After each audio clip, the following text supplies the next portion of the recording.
Hey learners, welcome to my channel Literature with Muskan. My cuties, इस video में हम culture study start करने से पहले मैं आपको बताऊंगी कि कल्चर क्या होता है। आपको कल्चर के बारे में पता होना बहुत ज़रूरी है। देखो, कल्चर क्या है? Culture is the way we live, the way we share our traditions. क्या है कल्चर? कि जिस तरीके से हम रहते हैं, जिस तरीके से हम बात करते हैं, जैसे हम अपनी लैंग्वेज को यूज़ करते हैं, एवरीथिंग इज़ कल्चर। ठीक है, हर चीज़ कल्चर में ही फॉल होती है, सबको ही हम कल्चर में इंक्लूड कर सकते हैं। ठीक है, तो सिंपल आपसे कोई पूछे what is culture? Culture is a way of our living. ठीक है, अब देखो, फिर हम बात करेंगे कल्चर स्टडीज़ के बारे में। कल्चर स्टडीज़ क्या होता है? कल्चर स्टडीज़ में क्या होता है? उसमें हमारे कल्चर को रीड किया जाता है, एग्जामिन किया जाता है। अब देखो, जैसे जो कल्चर स्टडीज़ के राइटर्स हैं, उन्होंने क्या किया था? उन्होंने जो डिफरेंट कंट्रीज़ हैं, वहाँ के डिफरेंट जो पीपल हैं, उनके कल्चर को रीड किया। ठीक है, उनके बारे में जानने की कोशिश की कि इनका कल्चर कैसा है, इनके ट्रेडिशंस कैसे अलग हैं, इनकी लैंग्वेज कैसे अलग है, ये सब जाना। उसके बाद मेन पॉइंट किया, उन्होंने देखा कि जो पावर है और जो मीडिया है वो सोसाइटी को कैसे शेप कर रही है थिंक करने में। आपको हैरानी होगी ये बात सुन के। हम वही चीज़ सोचते हैं, हम वही चीज़ करते हैं जो मीडिया हमसे करवाना चाहती है, जिससे गवर्नमेंट को फ़ायदा होता है, वो वही चीज़ हमसे करवाते हैं और हमें फील भी नहीं होने देते। कैसे? देखो, अब मार्केट में कोई भी न्यू प्रोडक्ट आया है, कोई न्यू कार आई है, न्यू फ़ोन आया है, वो तभी उसकी एडवर्टीज़मेंट कर देते हैं, जगह जगह बैनर्स लगा देते हैं। ठीक है, और वो एडवर्टीज़मेंट ऐसे करते हैं, बड़े बड़े जो ब्रांड एम्बेसडर्स हैं, जो हीरो हीरोइंस हैं, उनको लेते हैं अपनी ऐड में। ठीक है, और दिखाते हैं कि this has changed my life, ऐसे ऐसे कैप्शंस डाल देते हैं। और फिर वो आप सोचते हो कि काश मेरे पास भी ऐसी कार होती, मेरे पास भी ऐसा फ़ोन होता, और आप उसको ले लेते हो, चाहे इन्वेस्टमेंट पे लेनी पड़े, बट आप ले लेते हो, है ना? यही करते हो ना? तो यही कल्चर स्टडीज़ में। तो कल्चर स्टडीज़ में हमसे एक क्वेश्चन पूछा जाता है, are we thinking for our selves? It asks, are we thinking for ourselves or being shaped by someone else? कि हम खुद के बारे में खुद कुछ सोच भी रहे हैं या नहीं सोच रहे। ठीक है, अब देखो, नेक्स्ट टाइम थोड़ा सा अपना माइंड यूज़ करना। हम वो चीज़ चाहते नहीं हैं, लेकिन हमें वो दिखाई जाती हैं। आगे देखो, फिर हम बात करेंगे टाइप्स ऑफ कल्चर। ये बहुत ज़्यादा इम्पॉर्टेंट है। एग्ज़ाम में आपसे मैच द फॉलोइंग में स्टेटमेंट बेस्ड कैसे भी आ सकता है ये। ठीक है, तो सबसे पहले हम बात करेंगे हाई कल्चर की। हाई कल्चर क्या होता है? High culture is associated with elite and educated class. Elite means rich class. तो यहाँ पर सिर्फ रिच क्लास की बात नहीं हो रही, एजुकेटेड भी होने चाहिए वो, और रिच भी होने चाहिए। ठीक है, अब रिच तो कोई भी हो सकता है, लेकिन सब एजुकेटेड नहीं हो सकते, इसलिए एजुकेटेड प्लस इलाइट। जैसे अब यहाँ पर आप मुकेश अंबानी सर को ले सकते हो। ठीक है, उनकी बात कर सकते हो, वो इलाइट क्लास से भी हैं और एजुकेटेड भी हैं। तो वो हाई कल्चर में क्यों आएंगे? क्योंकि जो ऐसे लोग होते हैं उनको classical music, fine art, soft music, ऐसे म्यूज़िक पसंद होता है, और बहुत ही पीसफुल प्लेस पसंद होती है, शांत वाली जगह उन्हें अच्छी लगती है। क्राउडेड प्लेस उन्हें अच्छा नहीं लगता। अब उन्हें एक्शन वाली मूवीज़ अच्छी नहीं लगेंगी, ऐसा मतलब जिसमें बहुत ज़्यादा लाउड वॉइस होएगी जिस सॉन्ग में, वो अच्छा नहीं लगेगा उनको। बहुत पीसफुल वाला सॉन्ग अच्छा लगेगा। ठीक है, लेकिन वही चीज़ एक कॉमन जो पीपल होंगे उनको अच्छी नहीं लगेंगे, वो कहेंगे क्या इसमें तो कुछ है ही नहीं, है ना? तो ऐसे आप डिफ्रेंशिएट कर सकते हो। आप इसमें कीवर्ड याद रख सकते हो एग्ज़ाम के लिए। तो मैंने आपको समझाने के लिए बोला था, एग्ज़ाम के लिए क्या याद रख सकते हो? जहाँ पर भी आपको लिखा आ जाए इलाइट प्लस एजुकेटेड क्लास, वो किससे रिलेटेड है? High culture. ओके, अब हम बात करेंगे इसका जो अपोजिट है। Let me fix it. Yes, here is we have the low culture. अभी हमने हाई कल्चर की बात की, अब हम लो कल्चर की बात करेंगे। तो हाई कल्चर किसके बारे में था? इलाइट प्लस एजुकेटेड क्लास के बारे में। और लो कल्चर किसके बारे में? Common people. देखो, it is often seen as entertainment for masses. Masses का मतलब a large group of audience, जो एक बहुत बड़े नंबर ऑफ ग्रुप के लिए, बहुत ज़्यादा ऑडियंस के लिए जो बनाया गया है। जैसे देखो बॉलीवुड मूवीज़ हैं, सॉन्ग्स हैं। अब बॉलीवुड मूवीज़ सिर्फ एक ग्रुप ऑफ पीपल के लिए तो नहीं बनाई गई कि सिर्फ इन्हीं पर्टिकुलर लोगों के लिए, इसी पर्टिकुलर कंट्री के लिए नहीं। कोई भी कंट्री के लोग उसे देख सकते हैं, कोई भी उस सॉन्ग को सुन सकता है, ठीक है। तो ये लो कल्चर में आएगा। लो कल्चर का कीवर्ड आप पूछोगे अब इसका कीवर्ड क्या है। लो कल्चर का कीवर्ड है हमारे पास common people. Okay, and don't worry about the PDF। आपको PDF से पढ़ना है तो do let me know in the comment section, I will pin down the PDF for you. Okay, देखो फिर नेक्स्ट है हमारे पास पॉपुलर कल्चर। नाम में इसका आंसर है। देखो पॉपुलर मीन्स क्या, जो बहुत ज़्यादा पॉपुलर होगी जो चीज़, उसी को पॉपुलर कल्चर में कर देंगे हम। देखो पॉपुलर का मतलब क्या है, पॉपुलर कौन सी चीज़ होती है, that is widely liked by the large number of audience. जिस चीज़ को बहुत ज़्यादा नंबर ऑफ ऑडियंस, बहुत ज़्यादा लोग लाइक कर लेते हैं, वही पॉपुलर हो जाती है। इसका बेस्ट एग्जाम्पल क्या है, इंस्टाग्राम ट्रेंडिंग रील्स। इंस्टाग्राम पर जो भी रील्स वायरल हो जाती है वो बहुत लोगों तक चली जाती है, वो पॉपुलर हो जाती है। हम ऐसे तो पता लगता है ना कि हमें ये पॉपुलर हो गई ये रील, क्योंकि ये बहुत ज़्यादा उस पर लाइक्स होते हैं, मिलियंस में लाइक्स होते हैं, व्यूज़ होते हैं, ठीक है। उसको हम पॉपुलर कल्चर बोलते हैं। Popular means that is widely liked by the audience. Okay, ये कीवर्ड है। ओके, तो अब इसमें एक एग्ज़ाम पॉइंटर मुझे आपको बताना है। एग्ज़ाम पॉइंटर क्या है, रेमंड विलियम्स। रेमंड विलियम्स अब आप आगे पढ़ोगे जब हम कल्चर स्टडीज़ के राइटर्स के बारे में, थिंकर्स के बारे में बात करेंगे, उसमें सबसे इम्पॉर्टेंट है रेमंड विलियम्स।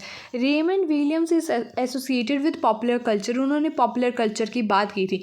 तो आपसे ये क्वेश्चन भी आया हुआ था एग्ज़ाम में कि पॉपुलर कल्चर को मैच करो, तो पॉपुलर कल्चर को हमें मैच करना था रेमंड विलियम्स से। ओके, ये नोट कर लेना। Next is mass culture. नाम में इसका आंसर है इसका भी। मास का मतलब क्या होता है, mass here means a large number of audience, बहुत बड़ी नंबर ऑफ ऑडियंस के लिए जो चीज़ यूज़ करते हैं हम, ठीक है। जैसे this culture is produced for a large audience, for example TV serial movies, वही आ गया, ठीक है। जैसे टीवी सीरियल है वो एक लार्ज नंबर ऑफ ऑडियंस के लिए बनाई गई है। एग्ज़ाम पॉइंटर क्या है इसमें, अडोर्नो एंड होर्खहाइमर। ये मैं आपको बता भी देती हूँ थोड़ा सा, ये फ्रैंकफर्ट स्कूल है उससे रिलेटेड हैं ये दोनों, ठीक है। ये भी आप आगे पढ़ोगे। फिर आता है हमारे पास सब कल्चर। सब कल्चर क्या होता है, अब सब कल्चर है जो हमारा, वो मास कल्चर का ही एक छोटा पार्ट है, ठीक है। मास कल्चर का ही एक छोटा पार्ट है सब कल्चर। अब देखो मास कल्चर में तो ये लगा लो ये सर्कल है, एक लार्ज ऑडियंस है, ठीक है, और सब कल्चर इसी का छोटा पार्ट, ठीक है। इस सर्कल का जो ये छोटा पार्ट है ये सब कल्चर है। सब कल्चर में क्या होता है, स्मॉल ग्रुप ऑफ मास, बहुत ही छोटा ग्रुप। जैसे अब गेमर्स हैं, हिप हॉप म्यूज़िक है, गेमर्स का तो एक ग्रुप बना सकते हैं हम, ठीक है। हिप हॉप जो लाइक करते हैं हिप हॉप डांस, उनका भी एक ग्रुप बन सकता है। एग्ज़ाम के लिए डिक हैबिस ने इसको मतलब यूज़ किया था इस टर्म को। Okay, next we have local culture. Local culture या आप उसको फोक कल्चर भी बोल सकते हो, ठीक है।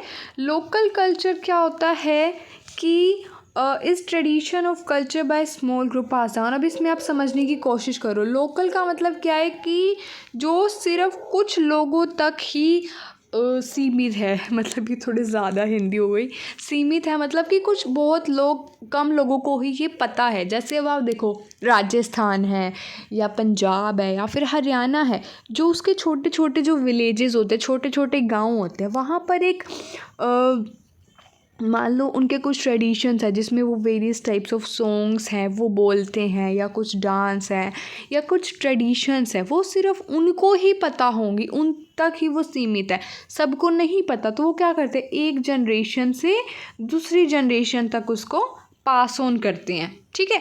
अब जैसे जो हरियाणा में मैरिजेस होती हैं, वो मैरिजेस में कुछ ऐसे सॉन्ग्स होते हैं वो बोलते हैं। अब सबको वर्ल्ड वाइड तो ये चीज़ नहीं पता, ये सिर्फ उन्हीं को ही पता है, तो वो वही अपने ही एक विलेज से दूसरे विलेज तक या दूसरी जनरेशन तक उसको पास ऑन कर रहे हैं, ठीक है। एग्ज़ाम के लिए ये इम्पॉर्टेंट है, this is used by the Clifford girls. Okay, I hope यहाँ तक आपको समझ आ रहा होगा। और ये जो सारे कल्चर है ना, ये पूछे जा सकते हैं एग्ज़ाम में, अब लेटेस्ट पूछे जा रहे हैं, तो ये ज़रूर करने हैं आपने। Then we have the consumer culture. नाम देखो, कंज्यूमर का मीनिंग क्या होता है? जो खरीदता है चीज़ों को, कंज्यूम करता है, उसी को हम कंज्यूमर कल्चर बोलते हैं, ठीक है। ठीक है, उसी को क्या बोलते हैं हम? कंज्यूमर कल्चर बोलते हैं। This culture is culture in which people identities and happiness are shaped by what they buy. अब मैं आपको इसको ईजी वे में समझाती हूँ। कंज्यूमर कल्चर पहले तो ख़रीदने से रिलेटेड है, तो इसमें क्या होता है कि आपकी जो खुशी है, आपकी आइडेंटिटी है, वो किससे है? चीज़ों से है।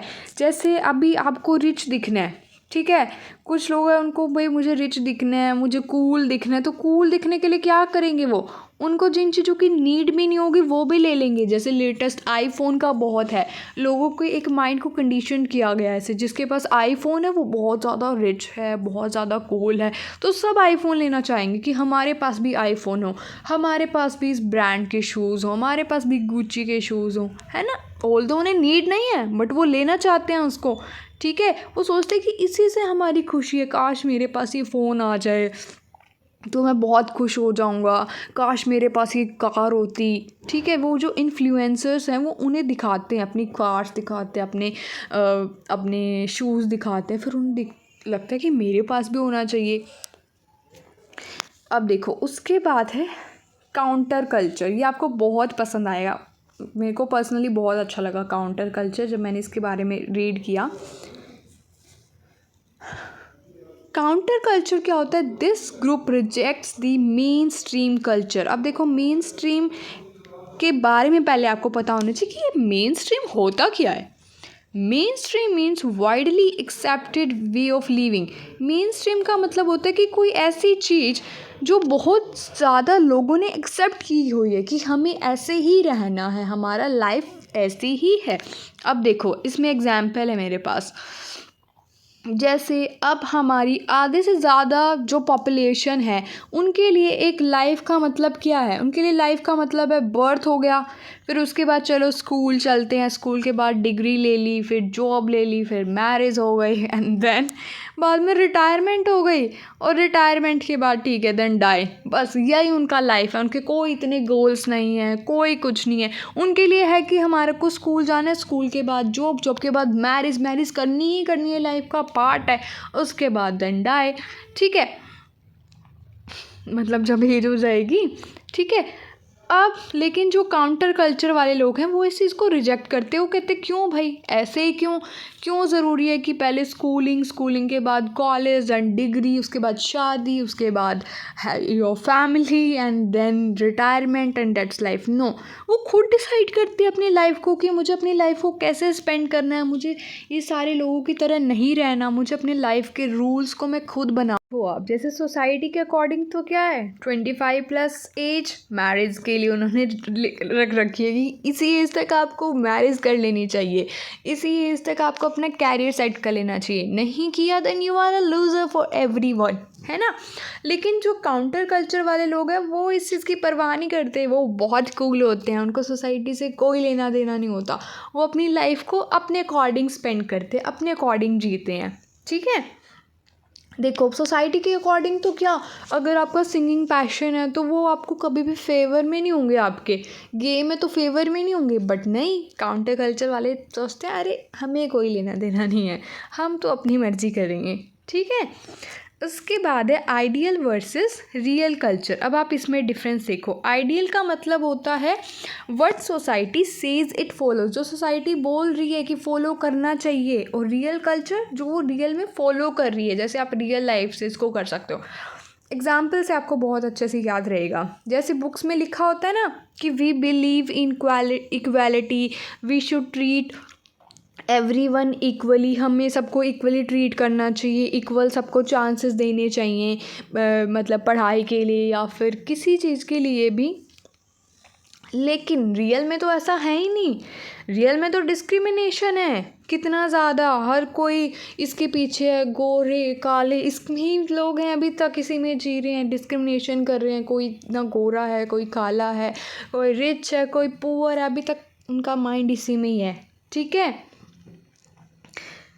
अभी आप एग्ज़ाम में ही देख लो, अभी भी ये ऐसे करते हैं, मार्क्स डिवीज़न जनरल के लिए कम सीट्स होंगी, उनके लिए मार्क्स भी ज़्यादा रखे होंगे क्वालिफाई करने के लिए, बाकी क्लासेस के लिए नहीं रखे होंगे। ठीक है, ये जस्ट फॉर एग्ज़ाम्पल, प्लीज़ आप माइंड मत करना इस चीज़ को। ठीक है, ये सिर्फ एग्ज़ाम्पल के लिए मैंने बताया था आपको। देन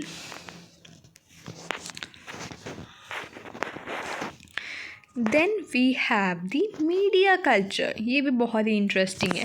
मीडिया कल्चर क्या है? Media culture, it is a culture that is shaped by media.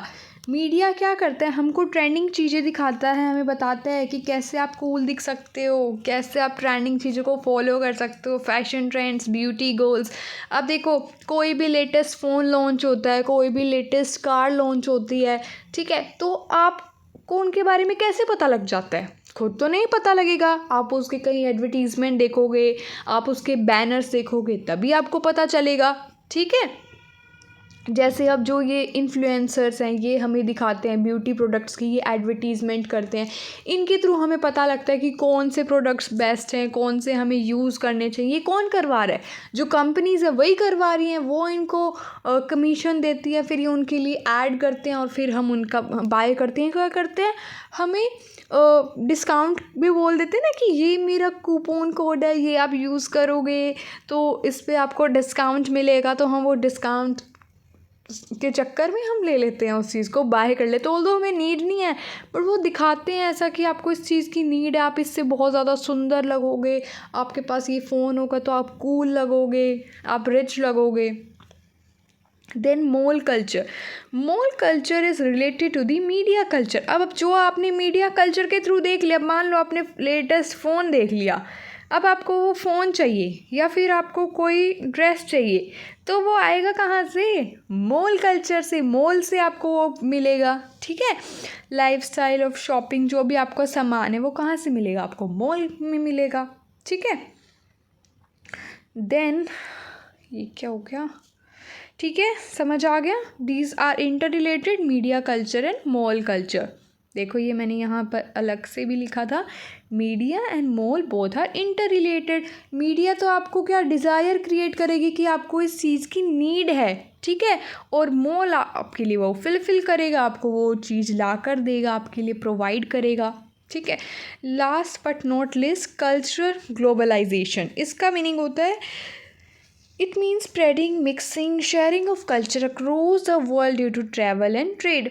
अब देखो, किसी भी कंट्रीज़ में क्या चल रहा है, अब आपको क्या पता लंदन में क्या चल रहा है, अमेरिका में क्या, ठीक है, चाइना में क्या, आपको पता कैसे चल रहा है? ट्रेड के थ्रू पता चल रहा है, ट्रैवल के थ्रू पता चल रहा है।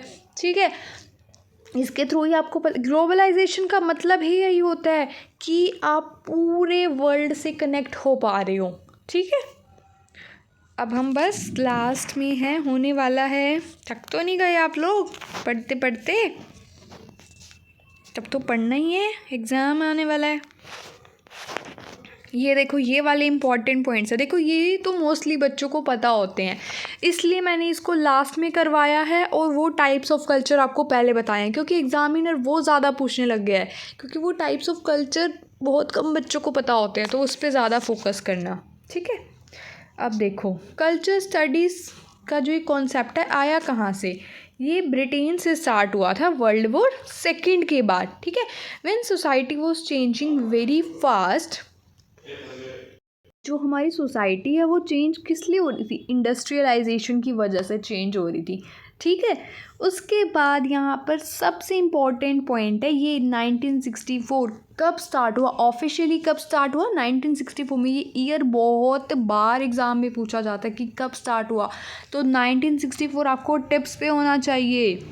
फिर ये किसकी फॉर्मेशन से? CCC। ये तो इतनी बार पूछा जा चुका है एग्ज़ाम में, इसकी पूरी फुल फॉर्म पूछी जाती है आपसे कि व्हाट डज CCC मीन, मतलब इसका मतलब क्या है, तो आपको ये वाली पूरी की पूरी याद करनी है। CCS means centre for contemporary culture studies, double star लगा लो इस पर, ये आपको पता होना चाहिए। फिर कौन सी यूनिवर्सिटी से एसोसिएटेड था, यूनिवर्सिटी ऑफ ब्रिंघम।